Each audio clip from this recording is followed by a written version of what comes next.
우리 서로 인사 나누겠습니다. 성령의 사람이 됩시다. 한 번 더 인사하시겠습니다. 성령께서 이루어 가십니다. 성령께서 이루어 가십니다. 아멘. 예. 우리 성령 하나님께서는 우리의 순종을 통해서 일하시고 또 하나님의 뜻을 구하는 자들을 들어서 하나님의 영광된 나라를 위하여 사용하시는 줄을 믿습니다. 이 시간 우리의 믿음을 돌아보고 다시 한번 믿음의 결단을 하며 또 우리 모두가 다 영혼 구원의 사명이 있잖아요. 예, 그 믿음으로 우리의 삶을 돌아보고 다시 한번 결단하는 그런 귀하고 복된 시간이 되시기를 예수님의 이름으로 축복합니다. 아멘. 지난 제가 이렇게 사복음서를 지난 시간들을 통해서 제가 사복음서를 마쳤는데요. 그 사복음서가 거의 한 복음서 가지고 한 번, 두 번 이렇게 2회 거의 2회에 걸쳐서 했었는데 오늘은 이제 그 다음 바로 이어지는 사도행전을 함께 나누도록 하겠습니다. 사도행전을 함께 나눌 때 또 하나님께서 예비하신 은혜가 우리들 가운데 있을 줄로 믿습니다.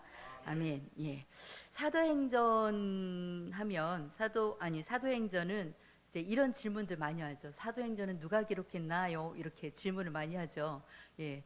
근데 이 질문은 이제 너무 많이 해가지고 이제 질문도 아닌 것 같아요. 그죠? 예. 사도행전은 누가 기록했나요? 예, 누가가 기록했습니다. 누가복음을 기록한 누가가 사도행전도 바로 기록을 했는데요. 사도행전 하면 왠지 바울이 기록을 했을 것 같잖아요. 그런데 이제 사복음서를 기록한 누가가 기록을 했습니다. 사복음서를 기록한 그 기록자 중에 유일하게 이제 이방인이었던 사람이 바로 누가였죠. 예. 하지만 그럼에도 불구하고 그 예수님에 관한 그런 이 모든 그 사역의 내용이나 아니면 등장하는 그런 배경에 등장했던 사람들이나 이러한 내용들에 대해서 누구 못지않게 아주 자세하게 기록했던 사람이 또 누가입니다. 누가는 의사였는데 바울의 2차 전도 여행 때 만났고 그 이후로부터 바울과 늘 동행하면서 바울의 제자가 되었죠. 그리고 바울이 이제 3차 전도 여행을 마치고 예루살렘으로 돌아갔을 때 거기서 붙들려서 이제 가이사랴에서 2년 동안 감금되어 있었잖아요. 그 시기에 누가는 이제 예수님의 증인들을 찾아다니면서 예수님에 대한 모든 내용들 그리고 사건들에 대해서 아주 디테일하게 그런 내용들을 기록하고 자료들을 모았다라는 것을 우리가 함께 나누었었습니다. 예, 누가복음은 제가 한 가지를 빼뜨리고 말씀을 먼저 전해버렸는데 사도행전하면 누가복음의 하편이라고 이렇게 평가를 해요. 그 이유 중에 하나가 바로 좀 전에 제가 말씀드렸던 기록자가 누가복음과 동일하기 때문에 그렇습니다. 누가복음도 누가가 기록했고 또 사도행전도 누가가 기록했기 때문에 그래서 사도행전을 누가복음의 후편이라고 이렇게 하편이라고 이렇게 평가를 합니다. 그리고 두 번째로 사도행전을 누가복음의 하편이라고 그렇게 평가하는 이유 중에 하나는 뭐냐면 성령의 역사를 강조하고 있기 때문에 그렇습니다. 누가복음도 사복음서임에도 불구하고 다른 복음서와 차별화 둔 것 중에 하나가 뭐냐면 성령의 임재와 성령의 능력을 역사하심을 많이 강조했다라는 것을 우리가 함께 나누었었죠. 예수님의 탄생과 그리고 그 탄생을 배경으로 그 뭐 세례 요한의 가족들이나 아니면은 마리아 뭐 이런 그리고 또 그 뭐죠 시몬이나 안나 이런 예수님을 기다렸던 그런 사람들에 대한 소개를 할 때도 항상 뭐라고 소개를 했냐면 성령이 충만한 사람이라고 이렇게 소개를 했었잖아요. 그렇게 누가는 모든 사역의 중심에 성령의 역사가 있었다는 것을 누가복음서를 통해서도 아주 많이 강조를 했었습니다. 예, 그래서 오늘 이 사도행전도 누가복음을 성령복음이라고 했듯이 사도행전도 또 다른 이름이 있는데 그걸 어떻게 부를까요? 사도행전이 아니라 성령행전이라고 이렇게 부르기도 합니다.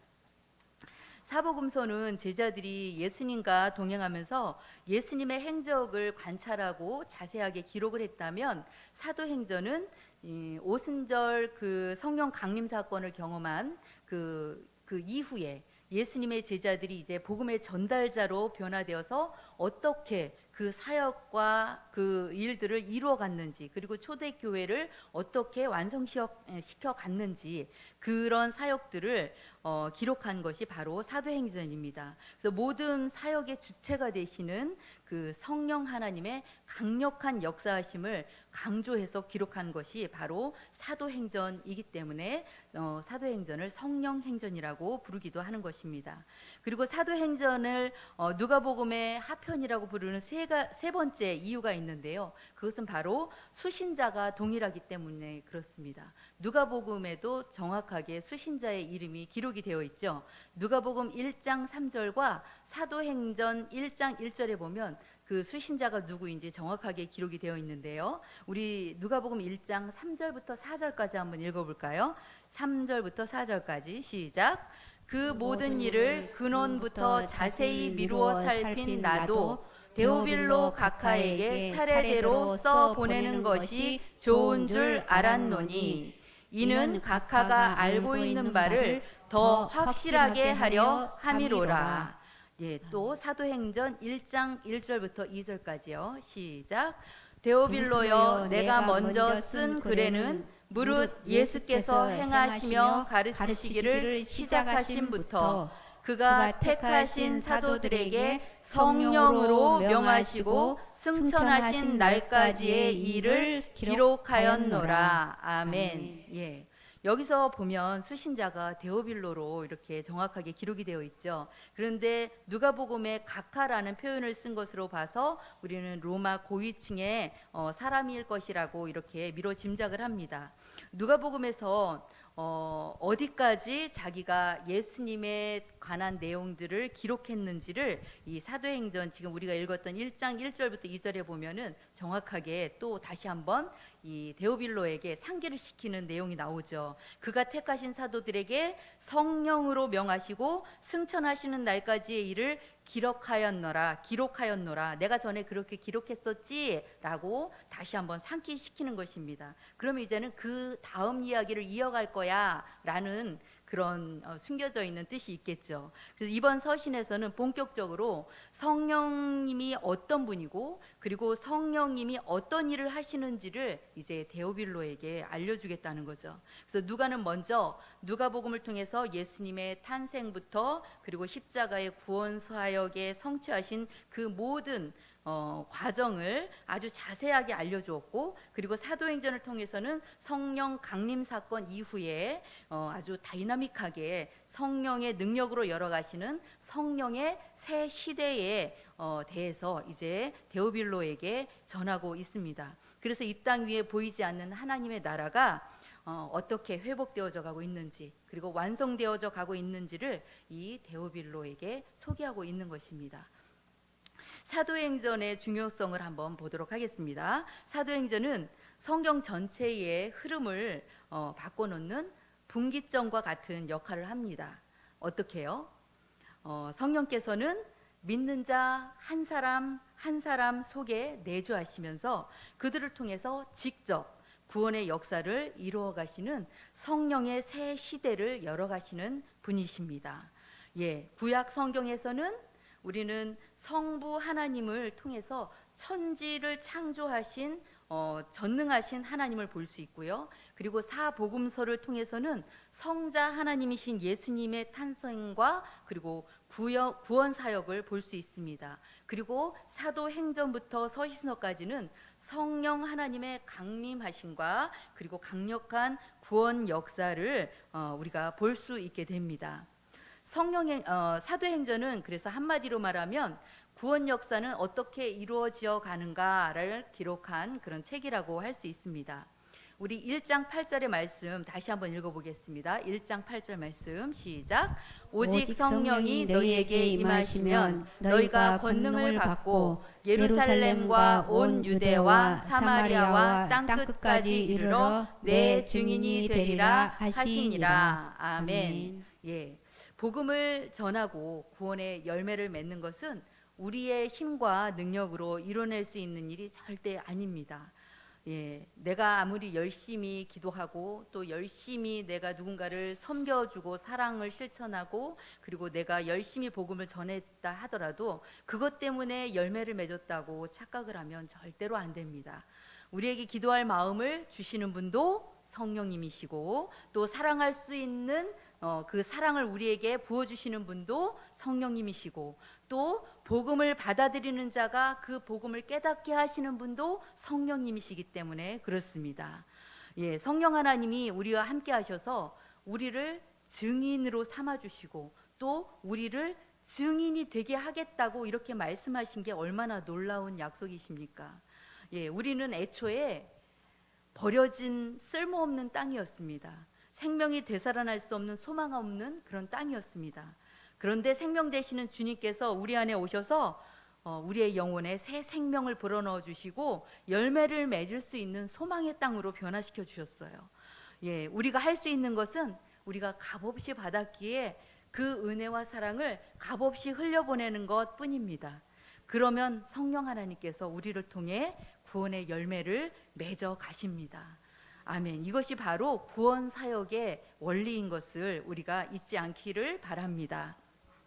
제가 청년 시절 때 이렇게 저희 가족이 아직 구원받지 못했을 때 보면 저희 아버지하고 영적인 부분에서 상당히 좀 갈등하는 부분들이 많이 있었어요. 그러니까 항상 그런 건 아니었지만 이제 특히 우리 아버지가 이제 결혼식장을 다녀오셨거나 막 이러면 그날은 이제 좀 영적인 전투가 더 심했어요. 왜냐하면 제가 교회에 미쳐가지고 시집 갈 생각도 안 하고 맨날 돌아다닌다고 나돌아다닌다고 그것 때문에 맨날 이제 아버지하고 갈등을 겪었는데 하루는 이제 조금 그게 조금 심했었어요. 그래가지고 제가 집을 나가버렸습니다. 그래서 제가 집 안 나갈 것 같이 생겼죠. 근데 나갔어요.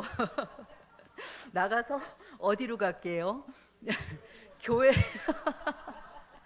교회 앞에 그 교회 언니가 자취를 하고 살았는데 그 언니 집에서 한 3개월을 있었던 것 같아요. 길게 갔죠. 그러니까 저도 약간 뒤끝이 있는 사람이에요. 그랬는데 이제 어느 날 집에 이제 제 물건을 찾으러 갔는데 아버지랑 딱 맞닥뜨렸어요. 근데 아버지가 들어와라 이러시는 거예요. 그래서 이제 다시 들어갔거든요. 그랬는데 제가 그 당시에는 그 복음을 전하는 그 일에 대해서 열심히 아주 이게 넘쳐가지고 어떤 마음을 가졌냐면 나만이 의인인 거예요. 나만 의인이고 아버지는 죄인이고 그래서 제사 지내시고 교회 안 나가고 그리고 약주하시고 이런 모든 것들이 저한테는 너무 마음에 안 들고 정죄거리예요. 그래서 아버지의 그런 모습을 볼 때마다 긍휼히 여기는 마음이 생기는 게 아니라 정죄하는 마음이 막 생기고 내 안에 분노가 막 일어나는 거예요. 그래가지고 어떤 날은 막 씩씩거리다가 이러면 내가 안 되지. 그래서 이렇게 노트에다가 주 예수를 믿으라. 그러면 너와 네 집이 구원을 얻으리라. 이렇게 써가지고 아버지 주무시는 머리맡에다가 몰래 갖다 붙여놔요. 그리고 다음날 아침에 아버지는 아무 일 없다는 듯이 일 나가시고 저도 아무 일 없던 듯이 생활을 하고 그런 생활을 해 나갔는데 그 어느 날 이제 교회 회장 오빠가 저한테 책 한 권을 선물을 했어요. 소책자였는데 제 책 제목을 아직도 잊어버리지 않는 게 그 책 제목이 믿지 않는 가족들을 구원하려면이라는 책이었어요. 근데 그 책 내용의 전체적인 그 내용을 요약하면 전도는 네 힘으로 안 돼. 그거예요. 전도는 네 힘으로 안 돼. 네가 할 수 있는 거는 기도하고 그리고 사랑하는 것뿐이야. 이 내용이에요. 그러면 성령께서 이루실 거야. 오늘 내용하고 똑같은 내용이죠. 예, 그 말씀을 듣고 제가 그 책을 읽고 제가 굉장히 많이 이렇게 깊은 생각을 했던 것 같아요. 그래서 저의 그 모습을 이제 바꿔서 아버지하고 맞닥뜨리 이렇게 부딪히는 것이 아니라 이제는 아버지의 모습 그대로로 그냥 받아들이기로 했어요. 그리고 이제 그 상황이 온다 할지라도 제가 거기에 대해서 이렇게 맞서지 않고 기도하면서 이렇게 해 나갔는데 이렇게 아시다시피 아시는 분은 다 아시겠지만 우리 남동생을 잃어버리는 사건이 터지잖아요. 그 사건을 통해서 아버지가 결국에는 두 손 들고 이제 예수님께 나오는 그런 걸 보면서 그때 제가 철저하게 느낀 게, 아, 내가 만약에 아버지를 전도했다면 내가 했어 이랬을 거야. 그런데 하나님께서 직접 개입하셔서 남동생을 잃어버리는 그 사건을 터뜨리시고 그 과정을 통해서 정말로 기적적으로 아버지가 이제 더 이상 코너로 몰리시니까 두 손 들고 나오실 수밖에 없는 그 상황을 만드셔서 기적적으로 동생을 찾게 하셔서 그렇게 일을 성취하시는 걸 보면서 정말로 구원은 우리의 힘으로 하는 것이 아니다. 예, 우리가 아무리 누구에게 이렇게 전도를 해서 그 사람이 왔다 하더라도 그 사람의 마음을 열고 깨닫게 하시는 것은 성령 하나님이 하시는 일인 것을 믿습니다. 아멘. 예, 그래서 제가 그때 그 주 예수를 믿으라 그리하면 너와 내 집이 구원을 얻으리라 이 말씀을 볼 때마다 그때의 저의 어리석었던 그 생각이 이렇게 떠오르고는 합니다. 이제 본론으로 돌아가서 예, 사도행전을 이렇게 볼 때 보면 구약 성경과 그리고 신약 성경이 보면은 이렇게 비슷한 패턴으로 이렇게 흘러가는 것을 볼 수가 있는데요. 구약 성경에서는 구약 성경 전체에 기초가 되는 성경이 어디죠? 창세기부터 신명기까지. 예, 그래서 모세오경이 구약 성경의 기초가 됩니다. 그리고 그 기초를 바탕으로 이제 역사서가 이어져 나가는데 하나님께서 주신 그 율법을 가지고 이스라엘 백성들이 얼마나 순종하며 어떻게 살아갔는가, 그리고 그 결과는 어땠는가, 이것을 기록한 것이 바로 역사서입니다. 그런데 신약 성경에서도 기초가 되는 성경이 있죠. 어디예요? 사복음. 예, 맞습니다. 그리고 그 사복음을 기초로 해서 이제는 서신서가 쭉 이어지게 되는데 그 서신서로 가기 전에 문을 활짝 열어주는 역할을 하는 게 바로 사도행전입니다. 그리고 이 사도행전은 신약 성경의 유일한 역사서이기도 합니다. 예. 그래서 이 신약 성경에서는 율법을 완성하기 위해서 우리에게 오신 예수 그리스도를 만난 그 예수님의 제자들이 성령의 기름 부으심을 입고 어떻게 예수님을 전하고 있는가, 어떻게 하나님의 나라를 이루어가고 있는가를 상세하게 기록한 성경이 바로 사도행전인 것입니다. 예, 그리고 이제 사도행전의 구조를 잠깐 보도록 하겠습니다. 사도행전은요, 크게 두 가지 관점으로 이 구조를 볼 수가 있는데요. 첫째는 인물 중심으로 이 구조를 볼 수 있고요. 그 다음에 지역 중심으로 사도행전의 구조를 볼 수가 있습니다. 두 가지 관점으로 볼 수 있는 거죠. 그래서 인물 중심으로 보면 두 인물, 이렇게 두각이 되는 두 인물이 있는데 그게 바로 베드로와 바울입니다. 그래서 1장부터 12장까지는 베드로의 사역에 포커스를 맞춰서 기록을 했어요. 그리고 13장부터 28장까지는 바울의 사역에 포커스를 맞춰서 이제 전한 것을 볼 수가 있습니다. 그리고 1장부터 12장까지를 보면 이제 베드로가 오순절 성령 감림 사건을 통해서 변화받는 그걸 볼 수 있고, 베드로의 설교를 통해서 3,000명이 회심하고 또 성전 미문에 앉아있던 안진뱅이 그 구걸하던 자를 고쳐주고, 백부장 첫 이방인을 이제 선교한 것이 된 백부장 고넬료 가족들을 전도하고, 또 나중에는 투옥되었다가 천사의 도움으로 이제 다시 풀려나고, 이런 과정들을 통해서 초대교회의 시작의 중심에 이 베드로가 있다는 것을 누가는 이렇게 정확하게 기록을 하고 있습니다.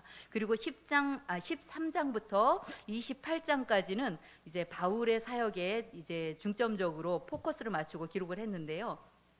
9장에 보면 이제 다메섹에서 사울이 예수님을 만나고 이제 회심하는 그 내용이 나오기는 하지만, 이 사건 이후에 이제 바울은 자기의 고향인 다소에 돌아가서 예수님이 부르시는 그 때를 기다리며 준비하고 있었고요. 그 이후에 보면 이제 바나바가 이 바울을 찾아가서 자기와 함께 그 일을 하자고 이렇게 제안을 하면서 이제 바울이 역사의 이 무대에 이제 등장을 하게 됩니다.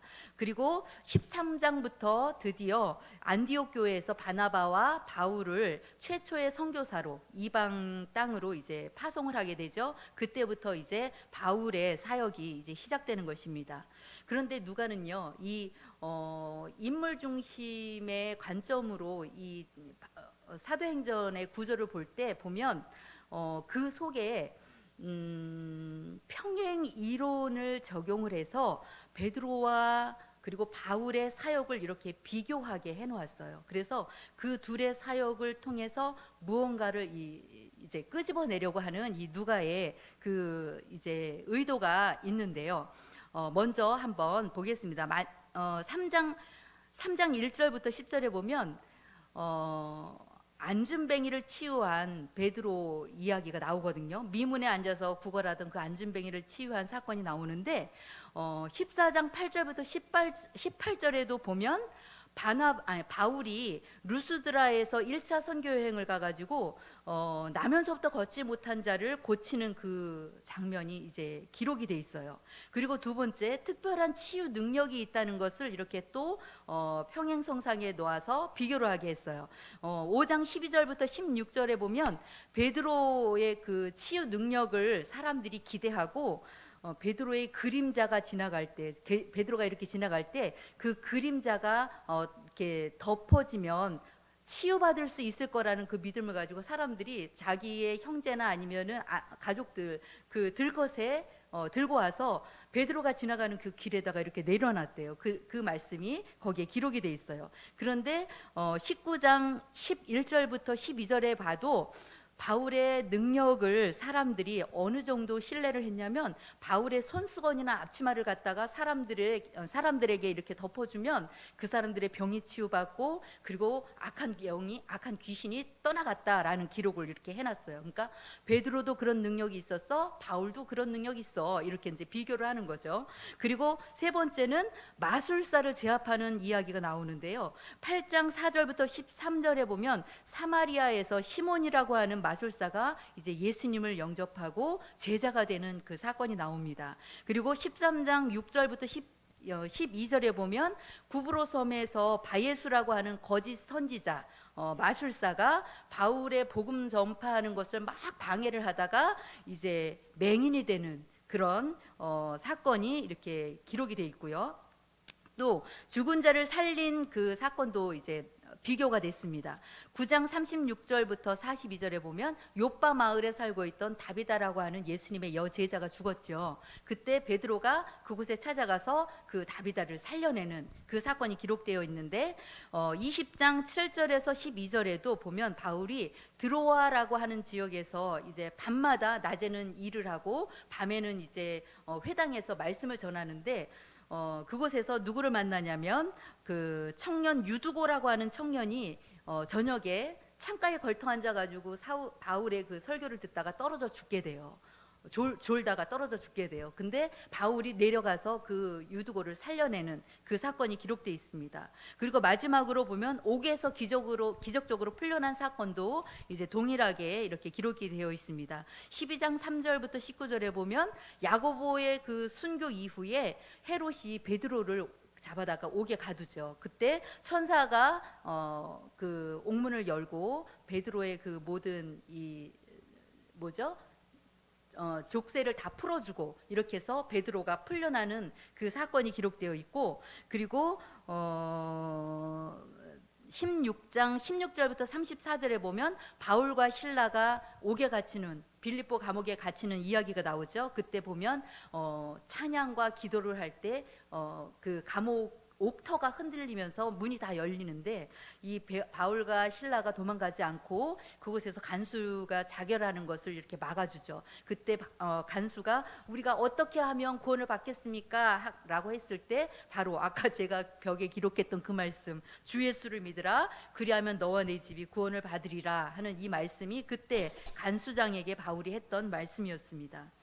예, 이렇게 누가는 아주 치밀하게 베드로와 바울의 그 사역을 이제 구분을 해서 이렇게 기록은 했지만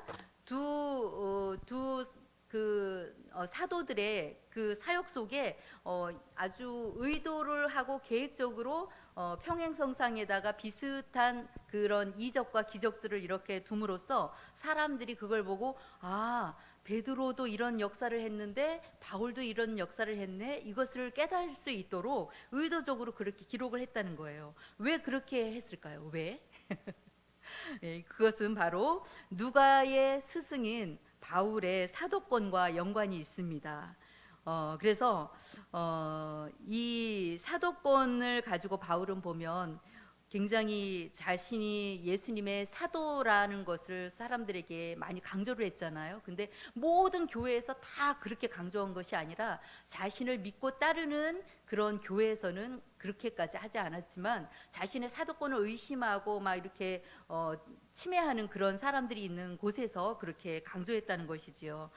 그걸 보면 이 바울이 예수님의 복음을 전하기 위해서 자신의 그 사도권을 강조하고 그렇게 해서 예수님의 복음이 더욱 힘있게 나아갈 수 있도록 그렇게 했던 것을 이 누가는 너무나도 잘 알기 때문에 이렇게 사도행전에 보면 의도적으로 이 말씀을 이렇게 구성을 했다는 것을 우리가 알 수가 있습니다. 이제 결론으로 가서 누가는 사도행전을 어떤 의도를 가지고 기록을 했을까입니다. 누가는요, 진정한 왕이 누구인가라는 것을 이 글을 읽는 사람들로 하여금 깨닫게 하기 위해서 이 사도행전을 기록한 것입니다. 누가복음 2장 1절에 보면요, 누가복음 2장 1절에 보면 그때에 가이사 아구스도가 영을 내려 천하로 다 호적하라 하였으니 라는 말씀이 기록돼 있어요.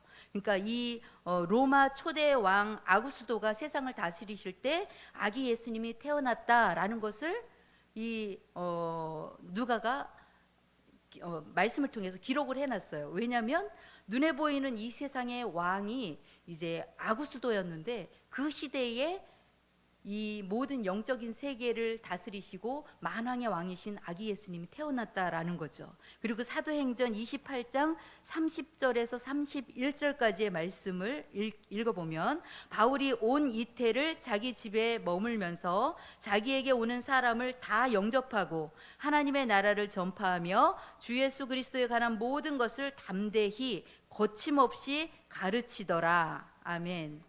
여러분, 그 사도행전의 마지막은요, 해피엔딩으로 이렇게 끝났어요, 이게 아니에요. 그러니까 여전히 바울은 감옥에 갇혀 있는 상태이고 그곳에서 거침없이 복음을 전하더라 이렇게 하고 끝났어요. 그러니까 비록 바울은 죄인의 신분으로 로마 감옥에 갇혀 있지만 그는 그 모든 상황을 복음을 전할 수 있는 기회로 생각하고 그 끝까지 자신의 모든 것을 쏟아부으면서 복음을 전한 것입니다. 그러니까 이 말씀을 볼 때 어떤 것이 연상되냐면 바울이 로마의 황제가 다스리던 그 모든 나라들을 점진적으로 하나씩 이렇게 복음으로 점령해 나가면서 지금 로마의 심장부에 가 있는 거잖아요. 그것에 예수님의 깃발을 꽂고 이렇게 외치는 것 같이 저는 연상이 됐어요. 이 세상의 모든 나라를 다스리는 진정한 왕은 오직 하나님의 아들 예수 그리스도다 라는 것을 바울은 선포하고 있는 것입니다. 예, 사도행전이 이렇게 명쾌하게 결론을 내리지 않고 진행형으로 문을 열어놓은 상태로 그렇게 마감을 했지만 그 이유는 성령의 시대가 초대교회 시대로 끝난 것이 아니라 이제 그 시대가 더 힘있게 세상 끝까지 나아갈 것이다 라는 것을 알려주기 위해서 그런 것입니다. 사도행전은 지금 우리가 살아가는 이 시대에도 그리고 주님이 오시는 그날까지 계속 열려 있어야 하기 때문입니다. 우리가 주님 오시는 날까지 모두에게 주어진 숙제는 바로 복음 전파입니다. 가족 전도도 있고 이웃 전도도 있고 친구 전도도 있고 하나님께서는 계속해서 우리에게 복음의 열매를 맺으라고 붙여주십니다. 바울은 디모데에게 이렇게 명령합니다.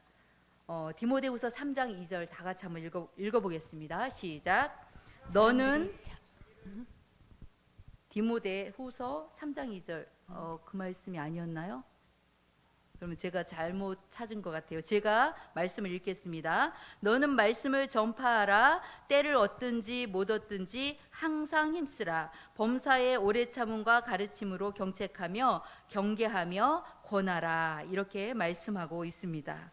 우리 또한 이 말씀을 날마다 기억하고 붙들고 살아가며 귀한 주님 오시는 그 때를 고대하며 또 열매를 맺어가는 우리의 삶이 되어지기를 예수님의 이름으로 축복합니다. 아멘. 기도하겠습니다.